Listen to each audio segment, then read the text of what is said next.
नमस्कार, मैं हूं कुमार गजेंद्र। जनपद ऑन द स्पॉट में आपका स्वागत है।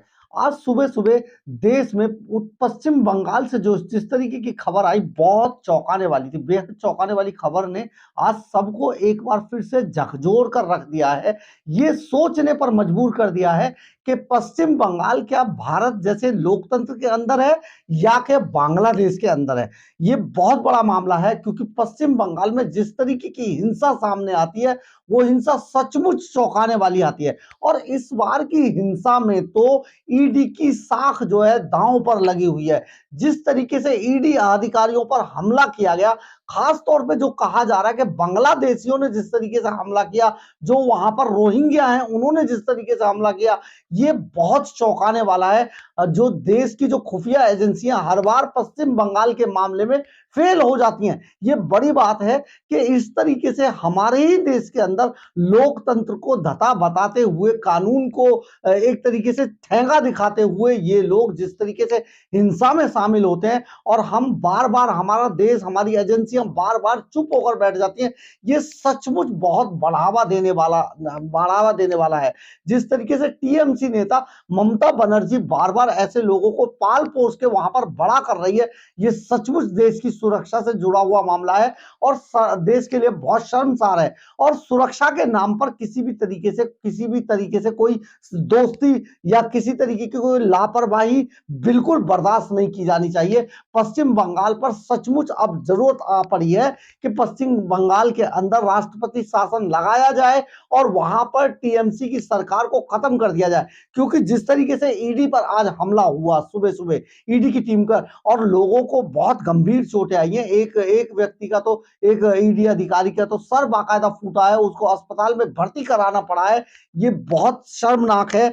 जिस तरीके से वहां पर एक शेख शेख शाहजहां नाम के व्यक्ति के घर पर रेड करने के लिए जब ईडी की टीम गई, तो ईडी के टीम के ऊपर बड़ा हमला हुआ।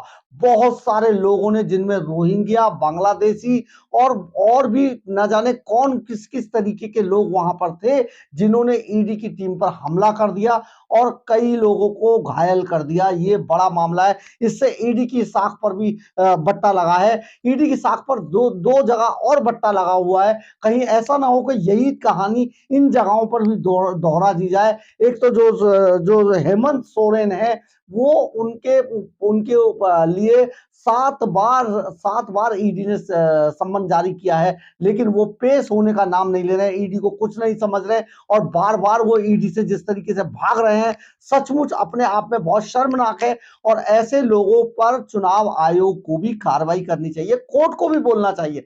लेकिन अभी सभी लोग, सभी एजेंसियां, सभी संस्थान जो है चुप है, और ये चुप्पी ऐसे लोगों की हरकतों को और बढ़ाने में सहायक सिद्ध होती है। आप दिल्ली का मामला ले लीजिए। दिल्ली के मुख्यमंत्री अरविंद केजरीवाल इतने निरंकुश हो चुके हैं कि ईडी के सम्मन के बाद वो बार बार नहीं जा रहे हैं, और वो अपनी बातों में लिखकर भेज रहे हैं अपने पत्र में कि ये जो अवैध है ये सम्मन। तो वैध सम्मन कैसा होता है, ये कोई बता दे। कानून में कहां पर वैध सम्मन लिखा है? जो एजेंसी अगर सम्मन जारी करती है तो वो सम्मन वैध ही होते हैं। तो अरविंद केजरीवाल किस वैध सम्मन की बात कर रहे हैं? कोई इस बात पर बोलने को तैयार नहीं है। अरविंद केजरीवाल को भी इस तरीके से, जिस तरीके से वो भाग रहे हैं अपने मामलों से, उन्हें डर है कि मुझे ईडी पकड़ लेगी, ईडी गिरफ्तार कर लेगी।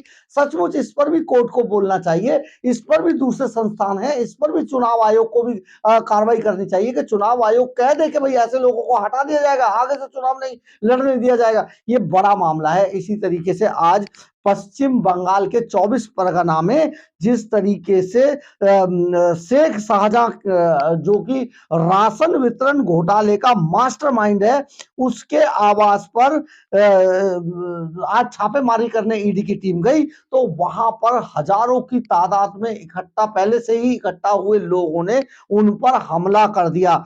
ये जो शेख शाहजहां है, ये ज्योति प्रिय मलिक का खासम खास बताया जाता है, और ममता बनर्जी का बहुत करीबी है।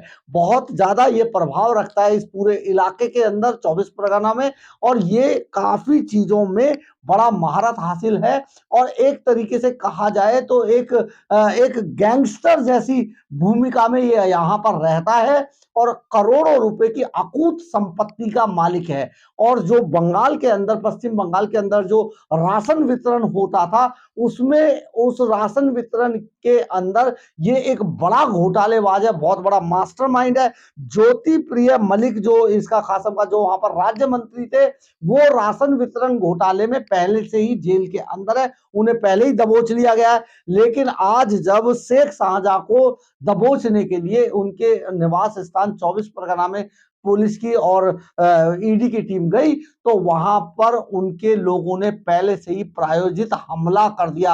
हमला बहुत घातक था, बहुत कई लोगों को चोटें आई हैं। इस दौरान ये भी कहा जा रहा है कि आज राशन वितरण घोटाले के मामले में पश्चिम बंगाल के अंदर 15 स्थानों पर रेड चल रही थी, लेकिन 24 परगना में शेख शाहजहां के घर पर रेड के दौरान यह हमला हुआ है। ये बड़ी बात है। 24 परगना में जो शेख शेख जो शाहजहां हैं, एक बहुत बड़े बदमाश, एक बहुत बड़े गैंगस्टर की भूमिका में वहां पर रहता है। और ये कभी पहले पहले जो है ये दूसरी राजनीतिक पार्टियों में था, वाम दलों में हुआ करता था, लेकिन जैसे ही टीएमसी आई तो ये सबसे खासम खास ममता बनर्जी का बन गया और वहां पर ममता बनर्जी के आशीर्वाद से खुलकर काम करने लगा। कई मछली फार्मों पर इसका पूरा कब्जा है, कई दर्जनों मछली फार्म हैं जिन पर इसका पूरा कब्जा है और ये यहाँ पर करोड़ों की अकूत संपत्ति का मालिक है। 2019 में 2019 के चुनावों के दौरान बीजेपी कार्यकर्ताओं पर भी हमलों का मास्टरमाइंड है ये पहले से ही, लेकिन पुलिस इसको पकड़ने से हमेशा से डरती रही है। ये एक बड़ा मामला है और इसके बारे में बता दें, इसके पास किस किस चीजों पर, कैसे कैसे व्यवसाय पर इसने कब्जा कर रखा है। शेख शाहजहां ने दर्जनों मछली फार्म हाउस हैं इसके, जिन पर इसने एक छत्र राज करता है, वहां पर इसी का कब्जा है। ईंट भट्टे हैं, बहुत सारे ईंट भट्टे भी चलाता है, उन पर भी, उस व्यवसाय पर भी इसका कब्जा है।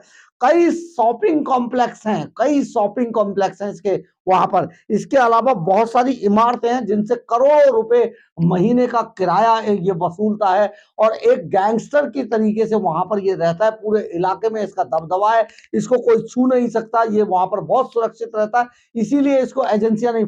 आप इसके प्रभाव का और टीएमसी की जो मुख्यमंत्री है ममता बनर्जी, उनके प्रभाव का असर इसी बात से समझ सकते हैं कि इस हमले के बाद जो ईडी अधिकारी थे, जो वहां पर जो सुरक्षा बलों के जो लोग थे, वो लगातार जिले के एसपी, एसएसपी और दूसरे पुलिस अधिकारियों को फोन करते रहे, लेकिन वहां के लोगों ने इनके फोन ही नहीं उठाए।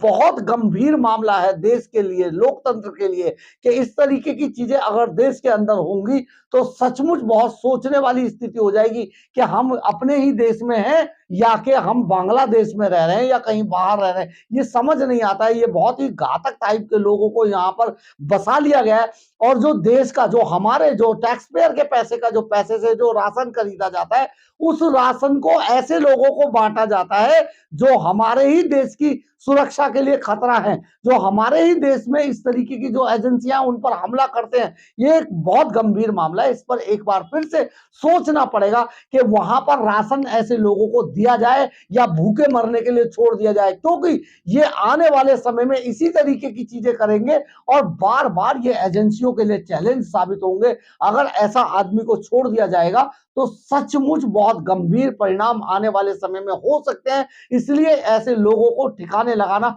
बहुत जरूरी है, यानी कि इन्हें पकड़कर जेल में डाला जाए और जेल में डालने के बाद इन पर पूरा ट्रायल किया जाए, जितने भी मामले इनके बनते हैं उन पर इनके ऊपर चलाए जाए, ताकि इन्हें कानून के सम्मान करने का इनको पता चले, ताकि ये कानून के अंडर में आ सकें और इनकी जिस तरीके की चीजें चल रही हैं उनको बंद किया जा सके अवैध रूप से। क्योंकि जो कई जगह, कई स्थानों पर देखा जाता है, पहले भी देखा गया था कि राजनीतिक पार्टियों के जो नेता होते हैं ऐसे लोगों को अपने यहाँ पाल के रखते हैं और उनसे अपने गलत अनाप शनाप काम कराते रहते हैं। तो इन पर अंकुश लगाना होगा, क्योंकि देश के लोकतंत्र के अंदर ऐसे लोगों की कोई जगह नहीं है। बहुत बड़ी बात है, लेकिन सबसे बड़ी बात यह है कि इन सारे मामलों से ईडी की साख को कहीं ना कहीं बट्टा लगा है और ईडी को बहुत जल्दी ऐसे जो वांटेड टाइप के लोग हैं जिनको बार बार ईडी सम्मन देकर बुला रही है, अब ईडी को जरूरत है कि वो इन ऐसे लोगों को